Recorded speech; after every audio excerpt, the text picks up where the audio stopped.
At the time of this episode going out, it has been roughly 1 year since COVID-19 first started to spread across the world. In that time, our lives have changed drastically. The way we interact with people has changed. The way we behave in public has changed. There are face masks and hand sanitizers, conspiracy theories and national lockdowns. Such a drastic transformation of our everyday lives has naturally had a sizable impact on the language we use. In English, words such as quarantine, furlough, and pandemic itself have become commonplace, and we've seen new words enter our lexicon, like covidiot, for someone who acts irresponsibly or recklessly in the context of the corona crisis. Of course, not only English has seen changes, but many languages, including German. And that's what this episode is about. We're going to be looking at how this pandemic has changed or affected the German language over the past year. So let's do it. Let's crack on with the show.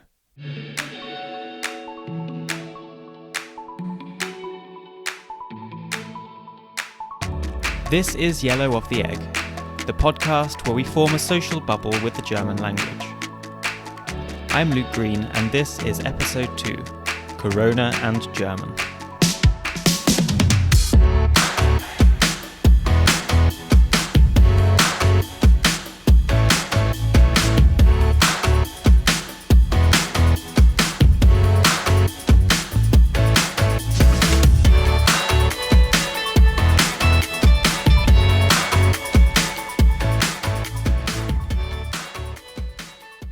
Has language changed? Well, yes, because language changes all the time. Whenever we enter new life circumstances, immediately that triggers a language change. Why? Because language is the way we do things and we interact, right? So that's always a reflection of our activities, and it's actually also a mode of carrying out activities. So immediately when there's a change in life circumstances, we change our language. Barbara Soukup is a social linguist working at the University of Vienna. She has an assistant professorship for the sociolinguistics of Austrian German and is currently working on a project investigating strategic language use in public space and the linguistic landscape. With the arrival of the new coronavirus in the German-speaking countries and regions, the language you hear and see started to change in accordance with these new circumstances. So, there's a list of vocabulary that has entered our language just for the reason that we need words to describe a new situation. We need new words, or we adapt old words. But, as long as we're doing new things, we need new words to describe their new concepts, new terminology. As long as you're a sort of, a specialist in something, or you're really into some activity, you're going to have special words for it. And now we're specializing in coronavirus, so we're going to have a lot of words for that. And we're going to, or hopefully not going to, corona parties, so corona parties. That was not a thing, but now we know that's a thing. And it's not about the beer, right? It's about the virus. Now we actually know that, Corona is also a virus, not just a kind of a beer brand. We're back to doing Hamsterkäufe. That was a thing of, the post-war years or something. We didn't know that was going to come back, but, eventually it did. We have new things that we couldn't imagine even a year ago, like Ausgangsbeschränkungen and Maskenpflicht. Like just a year ago, if you told us this was going to happen, we were like, yeah, no. Like nobody's going to do that. It's likely not many of us would have predicted what 2020 was to bring. And as such, we couldn't have seen this influx of new vocabulary coming. While language changes all the time, and we gain new words and lose others, 2020 was decidedly corona-centric when it came to lexical novelties. This is reflected in the German Wort des Jahres, the word of the year, which is announced annually by the Gesellschaft für deutsche Sprache, the Association for the German Language. We're collecting words all over the year because at the end of the year we're voting for or choosing a word of the year. This is Frauke Rüdebusch, a research associate at the Gesellschaft für deutsche Sprache. In addition to her role as an advisor on matters concerning first names, she conducts research into various aspects of the German language.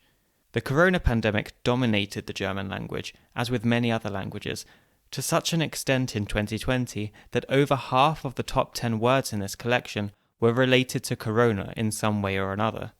There were words such as lockdown and triage, with Corona-Pandemie coming out on top as the word of the year. There were so many words to choose from though, with a sizable proportion of them being to do with corona. And within this selection of words, we have about 1,000 or 2,000 words that we have at the end of a year. We collect them in newspapers, in radios, in everything that we see around us every day.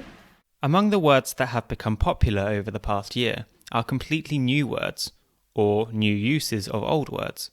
Like frühlingshaft, which is actually an adjective. It's like spring-like. But frühlingshaft has become a noun this year in the context of, in the spring we had to stay at home, so it's kind of a Haft. When you go to jail, you are in Haft. So frühlingshaft is a new word which is converted from the adjective frühlingshaft to a noun with a completely different meaning and only understandable in the context of corona. Of course, who's to say that these words will actually last? Especially if they already existed as a word in other contexts, like frühlingshaft. You never know when corona someday will be past, and we will think of it, yes, as back then. Maybe no one will know what frühlingshaft actually meant. Then it will be back to its old meaning and back to being only an adjective. But now in this context, it has this meaning and everyone will know about it. We have seen the introduction of a lot of words formed with the word corona itself. There are quite a lot of new adjectives, not only formed of corona and a second word or corona and a suffix, but also like corona itself formed into an adjective. So you have corona-bedingt, corona-mäßig, corona-frei, then there's corona-haft, corona-geplagt. But also you have, which is maybe not in a standard context, but more like in a comedy context, which is coronös. It's formed like skandalös. Or you have coronik. So corona is combined with the suffix ig, which is a suffix in many, many adjectives, lustig, and so on. How would you use coronik in a sentence? Well, I wouldn't. It's really more like used in a context of comedy or playing with words. Koronige Erfahrungen, maybe. Koronige Zustände. Koronöse Zustände. Maybe something like that. In addition to these brand new words, we have also seen the introduction of words that might have been a thing before, but now they're just everywhere, and everyone knows what they mean. We have, travel restrictions, Reisebeschränkungen. We watch for the coronavirus updates every day, like for sports results. So, we're like kind of looking, is it going up? Is it going down? We're watching this. So that's a new activity, and we have new words for that. The Neuinfektionen, that's a thing now. And we all know what's meant, right? It's not even confusing. We all know Neuinfektion, you just throw out that word, and we have the context. The context is omnipresent. So we know how to interpret that. Even when you say the virus, there's no question what virus we're talking about, right? It's the coronavirus. It's always, there's like this linkage between language and context, but within the context we're in now, we know how to interpret even old words in new ways. We know which virus we're talking about. We're knowing which kind of infection rate we're talking about. We're wondering whether we are a Risikogruppe. We kind of learned the word the Vulnerablen. So that's a fancy word for saying we're part of the Risikogruppe if we are. Yeah, then like zoomen, a verb which stems from zoom, obviously. We didn't have that before. And actually before the pandemic, I didn't know what zoom is. And it's not connected to photography any longer. It used to be zoomen was something you did to get a close-up of something, but now it's an activity and the only way to see your grandparents sometimes. Then there are many funny words like Krisenfrisen. When the hairdressers couldn't open, we all had to grow our hair. So we had new haircuts, which were called Krisenfrisen. Like in a crisis, you have a haircut that you actually don't want. A Frise being a short, very colloquial form of the more standard Frisur, a haircut or a hairstyle. Then there are words like Hust- und Niesetikette. So there's an etiquette for how you have to cough or how you have to sneeze. So actually Well, maybe we knew before that we had to sneeze into our elbow, but now there's an etiquette for it. You have to do it if you want to be nice. If it's okay around people to cough or sneeze, you have to do this. Of course, along with these social rules on how to cough and sneeze appropriately, we have these by now all too familiar rules on how close we can even get to each other. And naturally, this has brought with it a host of new words to describe what we're doing now. Just think of when we greet people. You don't hug each other anymore. You just wave your hand, which is Corona-Winke, or you do a greeting with your feet, so it's Fußgruß. And of course, there's the whole social distancing thing in general, whereby phrases such as social distancing itself seem to have been adopted into German as anglicisms to a certain extent.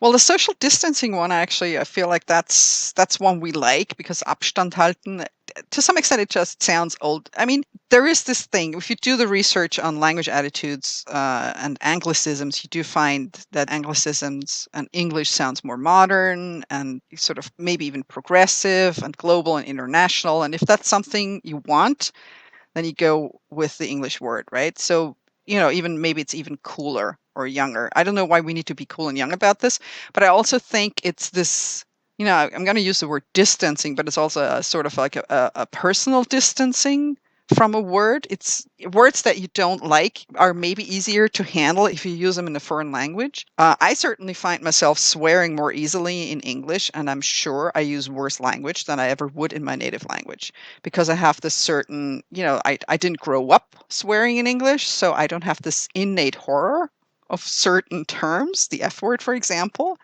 So I would probably never use the same terminology in German for swearing that I use in English. And I think it's a little bit of that effect as well. If you're saying social distancing, maybe you have an easier time facing it than Abstand halten.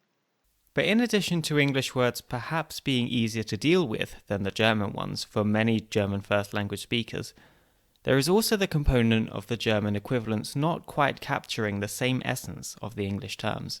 Social distancing is a little difficult because social has a very complex meaning in German. In German, it's not this gesellschaftlich, it's also a ranking factor, sozial. So it's a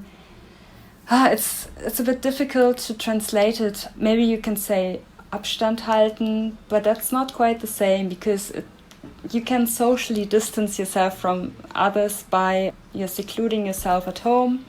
But if you want to go on a distance, like Abstand halten is keeping a distance from another person, it can be 1.5 meters or 2 meters. And that's not the same as social distance. Not quite the same. The adoption of anglicisms into German is nothing new. In fact, anglicisms are pretty much commonplace all over the world nowadays. English is the lingua franca for cultures and languages and countries. So most people learn English. Most people in the world will understand English. I have no figures, but it's a language that is understood everywhere. Maybe not by everyone, but everywhere. So if we have a worldwide phenomenon, English is the language to use to describe what's going on. And as such, there are plenty of other anglicisms that have been adopted into German in addition to social distancing. We have home office, lockdown, and distance learning, to name just a few of the more common ones. Again, we could find German equivalents, but the question is whether they would really have the same meaning. Home office is perhaps one of the easier ones to find a German term for, at least perhaps in German. There are so many equivalents for home office. That's no problem.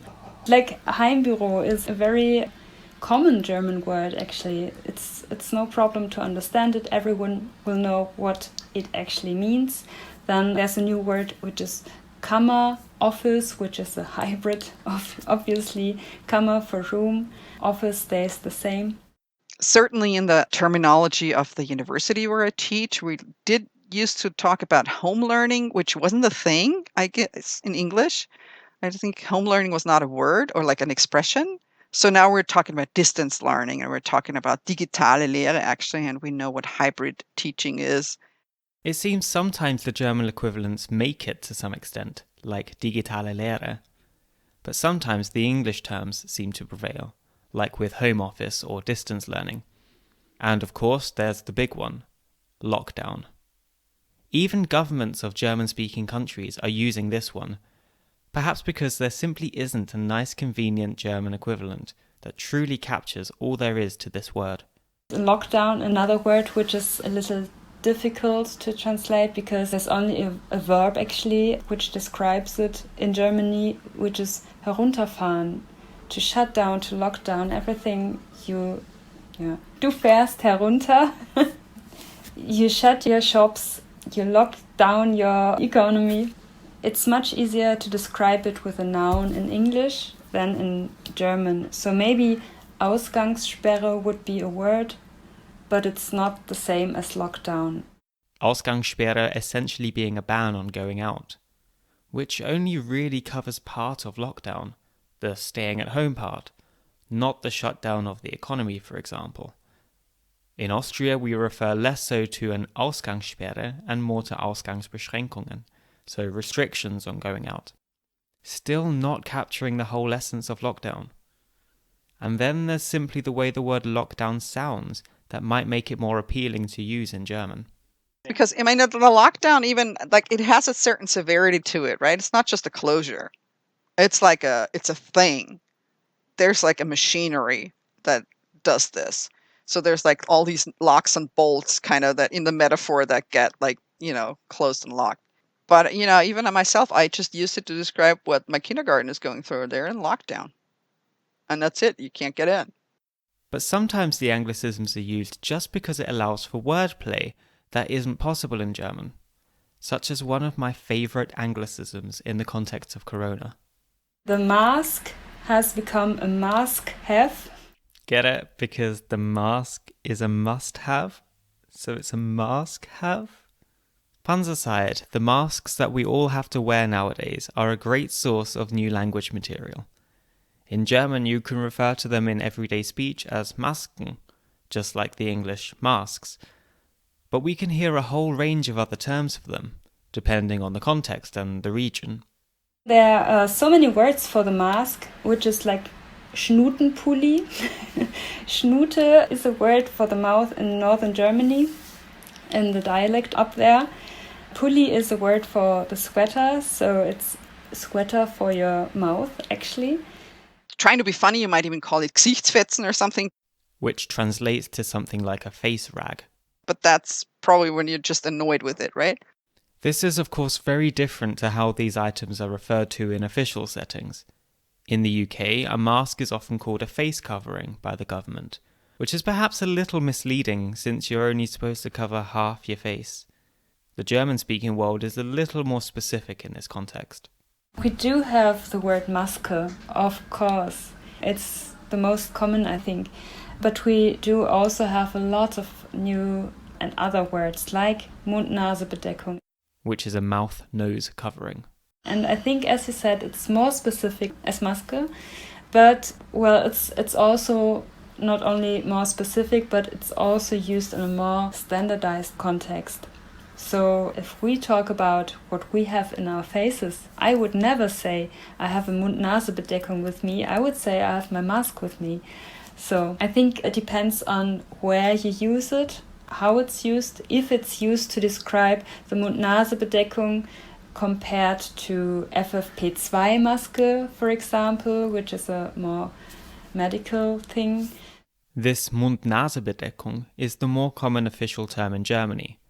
In Austria, we have Mund-Nasenschutz, which rather translates as mouth-nose protection, which still specifies that the mouth and the nose specifically should be covered, which you would think would make it clearer to people that both the mouth and the nose should be covered, and that you shouldn't have your nose poking out the top of the mask. I guess there's no telling some people. Perhaps this is one reason why settings such as public transport opt for the more specific Mund-Nasenschutz as opposed to something like a face covering or a mask. If you go on the Wiener Linien, I think what they're saying is, sehr geehrte Fahrgäste, tragen Sie einen Mund-Nasenschutz? Though I couldn't vouch for that for the German version. The English version definitely is, dear passengers, cover your mouth and nose. As things developed over the course of 2020, and it became clear that the second wave in autumn was much more severe than the first, any remnants of colloquial language in spaces such as public transport started to disappear. And we have come away from August, where they'd have like all these jokey kinds of nasal hinein, so muss es sein. You know, there was like a campaign where it's like, oh, we're going to make this cute. No, it's not cute anymore. It's like, you do this. We're not even asking you to please do it. They're not saying please. And that's noticeable to me, because usually when they're telling you to get up from your seat and give it up to another person or something, they're asking you, please do this. But here, no please, no bitte. It's just, you do this. It's interesting to see how the seriousness of the language goes in waves along with the seriousness of the situation. In the summer, when the numbers were relatively low, or even during the first wave when it was important to keep people's spirits up, there was a more light-hearted approach to public language use. In Austria, for instance, people were initially told to maintain the distance of a baby elephant between each other. The baby elephant is a nice one because it's kind of also tongue-in-cheek, so they're trying to make it, like a fun thing, even though it's a very serious thing. And I'm not sure it would be as fun to think about like a shopping cart or something, which might come out to the same kind of distance. And then, of course, the zoo in Schönbrunn picked it up, and they actually had like ads saying, come see our baby elephant, and it's cuter than the one that you're imagining, or something like that. I don't know exactly what it was. So that was definitely some kind of ad campaign that somebody ran. There were many advertising campaigns that played on things like keeping one's distance, like this baby elephant example. Or something like, Sie sind mit Abstand der beste Kunde. Which means you are by far the best customer. Again, we love the puns. Wordplays and jokes played a big part in coping with the crisis last year, and will likely continue to do so. That is something that you can see in every crisis, not only the severe part of it, but also the part of it where this tension has to find its way out by making fun of it. To make people smile about something that's not actually very funny. The crisis seems to have put a magnifying glass over some aspects of language and has allowed us to create puns and jokes that wouldn't have worked before. In a similar vein, while people have always been interested in language and there have always been disagreements and disputes about what might be correct or grammatical, certain disputes have moved into the spotlight now that they have become more relevant, such as the grammatical gender for the word virus, virus. Some say das Virus, neuter, some say der Virus, masculine. You're likely to hear both in many contexts, but which is definitively correct? Das Virus is correct in the specific context. So, for instance, in a context among specialists. But it's also correct to say der Virus in a more colloquial language. Of course, the question as to which version is correct is itself not uncontroversial. Both der Virus and das Virus are given in various dictionaries as equally possible and correct, while some resources seem to prefer das Virus and give der Virus as a colloquial variant. Another dispute that has come to the forefront is the correct pronunciation of the German word for quarantine. Is it Quarantäne or Quarantäne? Oh, I'm 100% Quarantäne. That's where I'm coming from. I was so surprised to learn that there's even another possibility. I didn't know. I was like Quarantäne all the way. And I can't actually vouch for my parents, what they say or where I took it from. I know at least, I feel like surrounded by Quarantäne people. Even like my own husband is a Quarantäne. It seems to be a bit of a scone-scone debate. You say tomato, I say tomato. You say Quarantäne, I say Quarantäne. So we're at 68% Quarantäne and about 30% Quarantäne right now. That's the proportion of the different pronunciations of the word in Austria, according to an online study Barbara conducted last year. The remaining 2% are, most of the time, they just have different orthographies for one of these pronunciations. So there was no clear pattern of regional distribution, a very beautiful age effect where you have the under 18s, it's like 80-20 Quarantäne. And then it starts changing, and then you get to the 41 to 50-year-olds, so that's my age bracket, and we're sort of almost half and half, or at least, around age 50. This is where it flips over. And in the 51 to 60-year-olds, all of a sudden you have more kvara than kara. And then you go to the 71 plus, and they're 80-20 the other way around. So it seems in Austria at least, younger people are more likely to say Quarantäne and older people more readily say Quarantäne. So that's just beautiful from a sociolinguistic perspective. You're like, there's this, that's language change right there. The distribution of Kara versus Kvara looks a little different in Germany though. But it's funny because a colleague of mine in Germany, he loved my study, so he decided to replicate it in Germany. And they have a lot more Kara than we do. They're like a quarter Kvara and 75% Quarantäne. But then you get to Bavaria and Saxony, and they have a lot higher rate of Kvara than in the rest of Germany. So there's definitely a regional difference. In Austria, I didn't find that. What about if we look to the etymology of the word? While this might not have much of a bearing on what people actually say in everyday speech, it might give us a clue as to how it was originally pronounced when it entered German. So, etymologically speaking, Quarantäne or Quarantäne? Quarantäne. It's not Quarantäne, it's Quarantäne because it's a French word. The pronunciation of QU as K isn't common in German though. No. You say Quebec because it's a French city in Canada, but you wouldn't say Kalle for Qualle. So no, definitely not. It's just because it's French, and we know that it's French, and it has come from France to us. Even so, there are some sources which also report the possible influence of Italian in this context, which would speak more for Quarantäne. While this may potentially play more of a role in Austria as a neighbouring country to Italy, it shows that there is at least some basis for both pronunciations. Perhaps this is something that simply cannot be definitively settled. After all, it is now a German word, even if it entered the language as a foreign word at first. Since other German words with QU are pronounced as kv, like Qualle, jellyfish, it stands to reason that many people would pronounce Quarantäne. Although it's strange that the younger generations are now increasingly saying Quarantäne.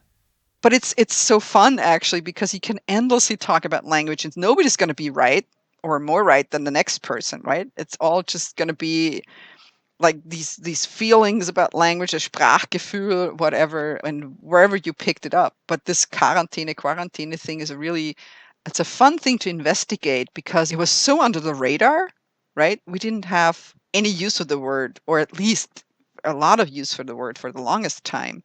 So it's not like people had social affiliations, or at least that we know of, that determined which way they were going to go.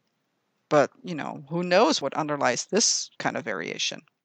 When we first started hearing about the possibilities of quarantine and lockdown, a certain sense of panic started to set in.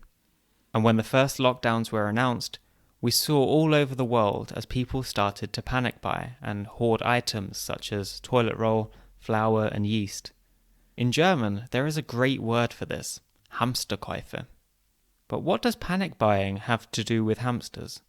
We do have quite some verbs which actually derive from what animals do, like schlängeln is the movement of the snake, or tigern is the slow walk of the tiger. And then you have hamstern, which is actually collecting things in your cheeks. That's what hamsters do. They collect food in their cheeks. So they go around and collect everything they can find. Then they have cheeks like big balloons. But then as soon as they are home, they can empty their cheeks and have a lot of food. They don't have to go out very often to collect new food because they have their food at home. So that's what people do today. And in the springtime, we have experienced that as well. People go and buy what they need will be important to survive for the next few weeks or even months. So that's why the word Hamsterkäufer or Hamstern derives from. And actually it's not a new word. The concept of Hamstern is known for quite some time, and I think it was around after the First World War that it became part of the vocabulary in German. Well, I'm trying to think when we had the last Hamsterkäufe. I guess in the 70s there was like the oil crisis. There was some going on where they had a little bit of maybe difficulty of delivering goods, but it was really something that I guess in my generation, we're even thinking about the Second World War. We're thinking about Eastern Europe where they didn't have access to a lot of things all the time. But right now, did we think a year from now we're going to buy toilet paper by the ton? I don't think we did. There are a lot of things that we didn't imagine we'd be doing. And there are ways that we're interacting that we wouldn't have imagined before. Think of the ways we talk on the phone or write messages to each other nowadays. So we're asking about each other's health more, and it's sort of expected. My husband actually, he works in a tech firm. He used to sign off on the phone like, stay healthy. That's not something we did a year ago. It was like, bye now, but it was not like gesund bleiben or something like that, right? Or you wouldn't even write that in the email necessarily, but now it's all pertinent.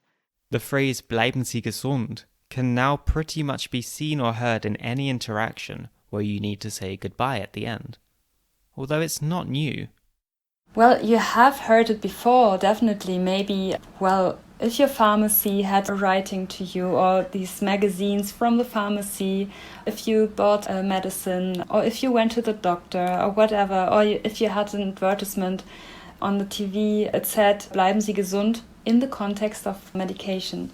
But now, bleiben Sie gesund is an everyday phrase. You have it everywhere. Instead of saying bye, you say bleiben Sie gesund. Instead of ending your emails with viele Grüße, you say bleiben Sie gesund. So it has taken on in every context. And you almost feel like there's a gap if you don't put any reference to health and staying healthy in your emails. Of course, there's always the question of whether this will last. Will we be saying bleiben Sie gesund to people in emails 5 years down the line? Will we be talking about Replikationsfaktoren or triage when this is all over? Will words like exponentiell and viruzid fall back out of the mainstream vocabulary and go back to being specialized language? Will people know what is meant when we talk about baby elephants? Definitely some words will last. We don't know which ones that will be. Like infodemie, I think, is something that might last. An infodemie being an infodemic, a pandemic of information, some being accurate and some being not so accurate. But then other words will disappear. As soon as the pandemic is over, as soon as we don't have corona anymore, maybe we will know what the words mean and what they stood for, and that we needed them back then to describe our everyday circumstances. But as soon as we won't need these words in our everyday circumstances anymore, they will have no hold to last on for another 50 years or so. Yeah, of course, there's words that will go back into their specific areas, like virologe or viruzid or whatever. They will be used there as well, but not in everyday language.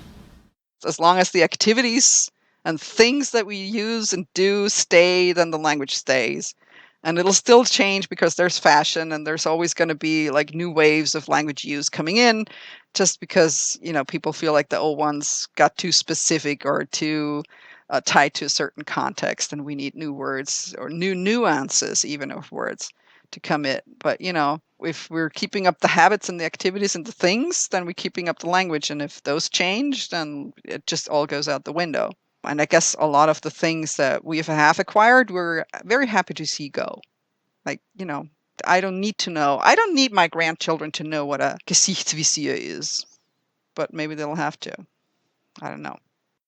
I guess all we can do is hope that soon words like Gesichtsvisier, Triage and Neuinfektionen will no longer be necessary in everyday language. Well, we can hope and, of course, keep wearing our masks, washing our hands, and keeping that baby elephant between us.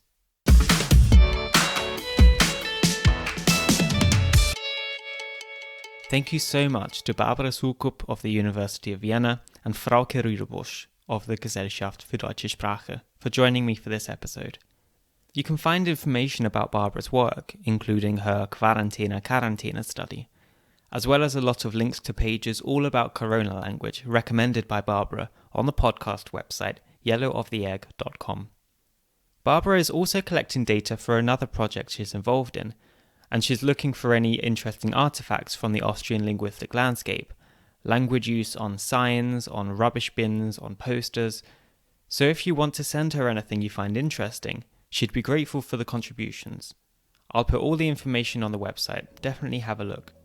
On this page you can also find information about Frauke's work and links to the website of the Gesellschaft für deutsche Sprache, including to some of the articles that Frauke has written.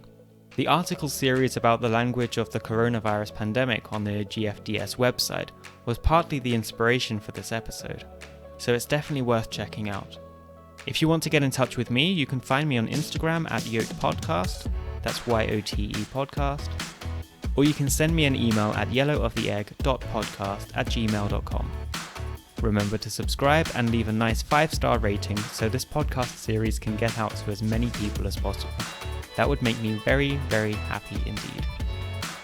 So with all that being said, thank you so much for listening, and until next time, macht's es gut, bleib's gesund, Servus aus Wien.